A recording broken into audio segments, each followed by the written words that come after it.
الشيطان يعدكم الفقر ويأمركم بالفحشاء والله يعدكم مغفرة منه وفضلا والله واسع عليم يؤتي الحكمة من يشاء ومن يؤت الحكمة فقد أوتي خيرا كثيرا وما يذكر إلا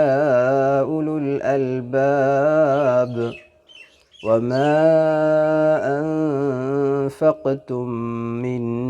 نفقة أو نذرتم من نذر